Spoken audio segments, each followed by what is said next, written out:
This segment will deal with some key concepts that are fundamental to how we might think about this conflict.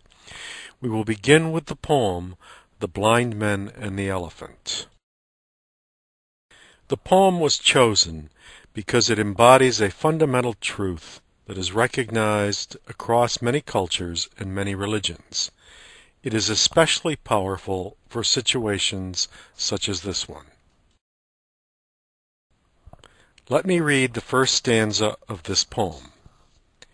It was 6 men of Indostan to learning much inclined, who went to see the elephant, though all of them were blind, that each by observation might satisfy his mind. The poem continues on to capture how each blind man, in turn, felt a different aspect or part of the elephant and related it to his own experience. So the blind man who felt the tail thought it was a rope. The one who felt a trunk thought it a snake. The one who touched the tusk thought it a spear, and so on. The poem concludes with this stanza. And so these men of Indostan disputed loud and long, each in his own opinion, exceeding stiff and strong, though each was partly in the right.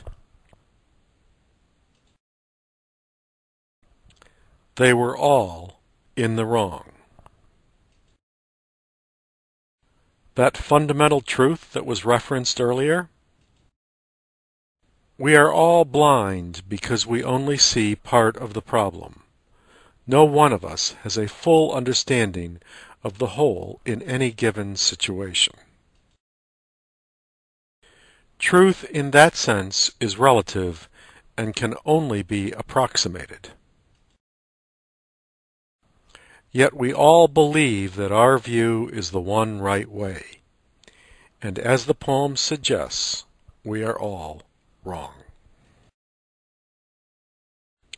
So in this instance, the issue before us is simply this. Is Israel pure innocence, as it claims, or is it guilty as sin, as a growing number of others see it? To find out, we have to consult multiple points of view so that our ultimate picture of the reality takes into consideration a variety of ways of looking at it. Therefore, we will look at the situation from a variety of vantage points. We will look at it through the experience of those who lived it, or were eyewitnesses to it, or who see it through the analytic lens of an investigative reporter or historian. The view that we are contrasting these perspectives against is the view that flows from the public relations machine of the Israeli government. I call this the scripted view because it is deliberately constructed to cover up uncomfortable details and to make the organization look good. That is, what will best sell to its constituents. All organizations do this, by the way. All individuals do as well. We present to the world that which makes us look good. We don't bring up those uncomfortable details that might contradict that view. Before we proceed, let me offer a few words about diffusing volatile conflict. Many believe that such conflict is almost irresolvable, and the only way to deal with it is to avoid it or to superimpose our view by force. We do this in marriages, we do this in the workplace, we do this on the global stage. I'm here to suggest that there are things that we can constructively do in order to resolve such matters.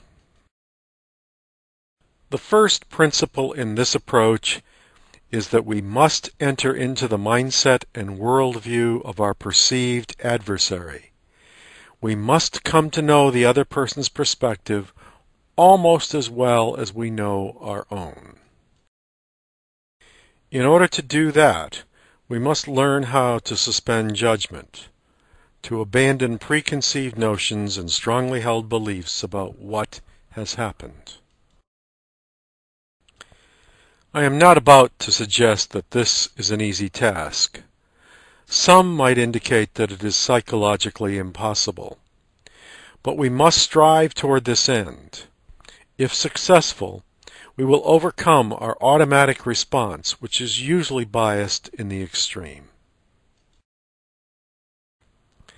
Let me stipulate from the onset that this is not a debate that we are entering into. Our goal is to achieve a clarity of understanding that can set the stage for dialogue. What we are trying to do is initially understand and gain agreement about what actually happened. So we focus first on the data or event or encounter that is the driving force behind this conflict. We are trying to separate out interpretation from fact. In a sense, we become private investigators trying to get to the heart of the problem. Given the complexity of this conflict and the fact that so many events and disasters have occurred, the first question that comes to mind is, where in the world does one start? The way to resolve this dilemma is to start with those issues that historically have gone underground. They have disappeared from view for a reason. Very often it is just those volatile issues that are mission critical to the resolution of the conflict. Regardless of the type of relationship that we find ourselves in, there are always issues which cannot be discussed because they are an emotional powder keg. When those issues rise to the level of being mission critical to that relationship, they must be dealt with.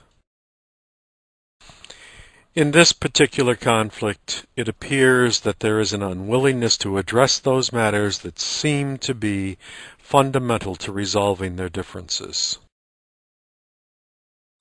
It is for these reasons that a different approach be used. This is one that focuses on more constructive and non-threatening strategy rather than one that is geared to outwitting our adversary. In the jargon of business, this would be called win-win. In the spiritual world, this is known as do unto others. That is the golden rule. Our tools of choice will be inquiry and dialogue as illustrated here in a diagram by Lee Beaumont. You can find more information about his approach on his website. There is a cost associated with our unwillingness to address these kinds of matters. The dynamic that is Israel-Palestine provides ample evidence of the impact of such failure. But we need not look so far afield to find illustrations of what happens. We only need to look at our own immediate world. Many relationships, whether at home or in the office,